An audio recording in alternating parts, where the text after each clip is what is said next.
Hello friends, welcome to my channel. இன்றைக்கி breakfast டின்னருக்கு செய்கிற மாதிரியான ஒரு ரெசிபி தான் பார்க்க போகிறோம். ஒரே நாளில் மாவு அரைச்சி இது உடனேயே நம்ம செஞ்சிடலாம். ரொம்பவே ஈஸியான ரெசிபி. எத்தனை செஞ்சு கொடுத்தாலும் சாப்பிட்டுக்கிட்டே இருப்பாங்க. அந்த அளவுக்கு சூப்பராக பஞ்சு மாதிரி இருக்கும். 9-10 மாத குழந்தைங்களுக்கு கூட இது நீங்கள் செஞ்சு கொடுக்கலாம். ரொம்பவே விரும்பி சாப்பிடுவாங்க. அந்த அளவுக்கு சாஃப்டாக இருக்கும். இது கூட நீங்கள் வெஜ் நான்வெஜ்னு எந்த கிரேவி வேணாலும் எடுத்துக்கலாம். இந்த அட்டகாசமான பிரேக்ஃபாஸ்ட் டின்னர் ரெசிபியை எப்படி செய்கிறதுன்னு பார்க்கலாமா? வாங்க. 250 ml கப்பில் 1 கப் பச்சரிசி நான் எடுத்திருக்கேன். உங்ககிட்ட மெஷரிங் கப் இல்லைன்னா நீங்கள் டம்ளரில் கூட அளந்து எடுத்துக்கலாம். அதே மாதிரி எல்லா பொருளையுமே ஒரே கப்லேயே அளந்து எடுத்துக்கோங்க. இது கூட 1 டேபிள் ஸ்பூன் உளுந்து சேர்த்துக்குங்க. இப்போ இது ஒரு 4-5 தடவை நல்லா கழுவி எடுத்துகிட்டு வந்துடுங்க. அரிசியை நல்லா கழுவுனதுக்கப்புறமா இதில் தண்ணி சேர்த்து 2லேருந்து 4 மணி நேரம் நல்லா இதை ஊற வச்சுடுங்க.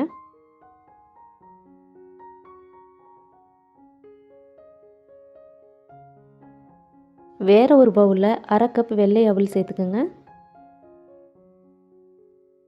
இதில் தண்ணி சேர்த்துட்டு 2-3 தடவை நல்லா அலசிட்டு தண்ணியை வடிகட்டிடுங்க. இதில் அழுக்கு தூசியெல்லாம் இருக்கும். இப்போ இதில் தண்ணி சேர்த்துட்டு ஒரு 15 நிமிஷம் ஊற வச்சிங்கன்னா இது நல்லாவே சாஃப்டாயிரும். நம்ம அரிசி ஊற வைக்கிற மாதிரி இது ஊற வைக்க தேவையில்லை. 4 மணி நேரம் நான் நல்லா அரிசியை ஊற வச்சுருக்கேன். அப்போ தான் நமக்கு சீக்கிரமாக அரையும். இப்போது இந்த அரிசியில் இருக்கிற தண்ணியை முழுமையாக வடிகட்டிடுங்க. நம்ம ஊற வச்சுருந்த அவலும் நல்லா ஊறி ரெடியாக இருக்குது. இதில் இருக்கிற தண்ணியும் நல்லா வடிச்சிருங்க. இப்போ இது எல்லாத்தையுமே நம்ம மிக்ஸி ஜாரில் சேர்த்துடலாம். நீங்கள் நல்ல பெரிய மிக்ஸி ஜாரை எடுத்துக்கோங்க, இல்லைன்னா கொஞ்சம் கொஞ்சமாக சேர்த்து அரைச்சிக்கோங்க. இது கூடவே அவல் சேர்த்துக்குங்க.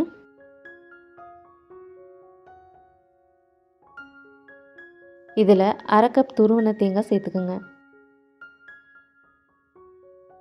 புளிப்பு இல்லாத தயிர் 1/4 கப் சேர்த்துக்குங்க. ரொம்ப புளிப்பாக இருக்கக்கூடாது. நம்ம மிக்ஸி ஜாரில் சேர்த்துருக்கிற எல்லா பொருளையுமே ஒரு பவுலில் சேர்த்துட்டு நல்லா கலந்து விட்டுட்டு அதுக்கப்புறமா கொஞ்சம் கொஞ்சமாக மிக்ஸி ஜாரில் சேர்த்து அரைச்சிக்கோங்க. எனக்கு இது கரெக்டாக இருக்கும். அரைக்கும் போது கொஞ்சம் கம்மியாயிரும். இது கூட 2 டேபிள் ஸ்பூன் சர்க்கரை சேர்த்துக்குங்க. சர்க்கரை வேண்டான்னா அதை ஸ்கிப் பண்ணிவிடுங்க. இது கூட 1 டேபிள் ஸ்பூன் தேங்காய் எண்ணெய் சேர்த்துக்குங்க. இதை நம்ம கண்டிப்பாக சேர்த்துக்கணும். அரிசி எடுத்த கப்பில் 1 கப் தண்ணி எடுத்துக்கோங்க. அதில் 1/2 கப் தண்ணியை மட்டும் நம்ம இப்போ சேர்த்து அரைச்சிக்கலாம். தேவைப்பட்டால் நீங்கள் தண்ணி சேர்த்துக்குங்க. 1 கப் தண்ணியை நம்ம இப்போவே சேர்த்துட்டோன்னா அரிசி நல்லா அரையாது. அதே மாதிரி மாவும் ரொம்ப தண்ணியாக போயிடும். இப்போ இதை நல்லா அரைச்சி எடுத்துகிட்டு வந்துடுங்க. மாவு அரைச்சதுக்கப்புறமா இந்த அளவுக்கு திக்காக இருக்குது. ஆப்ப மாவு கொஞ்சம் தண்ணியாக இருக்கும். அதை விட கொஞ்சம் திக்காக இருந்தால் போதும். இப்போ நம்ம எடுத்து வச்சுருந்தோம்ல தண்ணி, அதை சேர்த்துட்டு நல்லா நைஸாக அரைச்சிக்குங்க. கொஞ்சம் கூட திப்பிகள் இருக்கக்கூடாது. அரைச்ச மாவை ஒரு பவுலில் சேர்த்துருங்க. இந்த மாவை அரைக்கிறதுக்கு நமக்கு கரெக்டாக 1 கப் தண்ணி தேவைப்பட்டிருக்கு. இதுதான் கரெக்டான பக்குவம். ரொம்ப தண்ணியாகவும் இல்லாமல் ரொம்ப திக்காகவும் இல்லாமல் இருக்குது.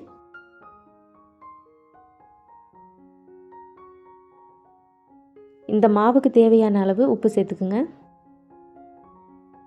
1/4 டீஸ்பூனுக்கும் கம்மியாக பேக்கிங் சோடா சேர்த்துக்குங்க. இப்போ இது எல்லாத்தையுமே நல்லா மிக்ஸ் பண்ணி விடுங்க.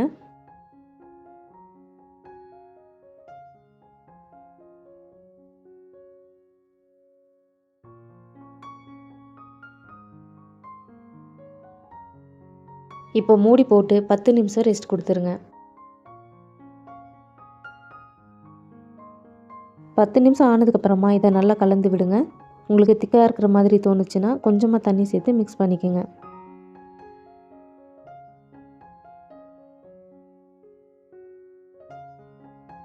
தோசைக்கல் சூடானதும் கொஞ்சமாக தண்ணியை தெளிச்சிட்டு அதுக்கப்புறமா மாவை சேருங்க. நம்ம இந்த ஆப்பம் ரொம்ப அகலமாக ஊற்றக்கூடாது. கொஞ்சம் திக்காக தான் இருக்கணும். அப்போ தான் பஞ்சு மாதிரி இருக்கும். தேவைப்பட்டால் எண்ணெயோ நெய்யோ சேர்த்துட்டு இதை மூடி போட்டு மூடி வச்சுருங்க. 2 நிமிஷத்தில் இது நல்லாவே வெந்துடும். ரொம்ப நேரம் டைம் எடுக்காது.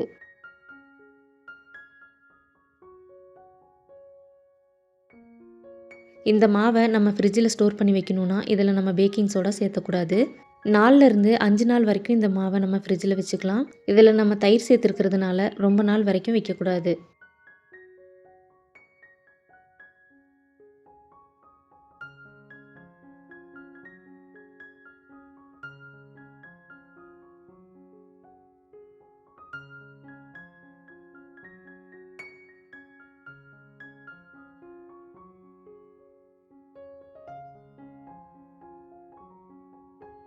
நல்ல வெள்ளையாக பஞ்சு மாதிரி நமக்கு ஆப்பம் தயாராகிருச்சு.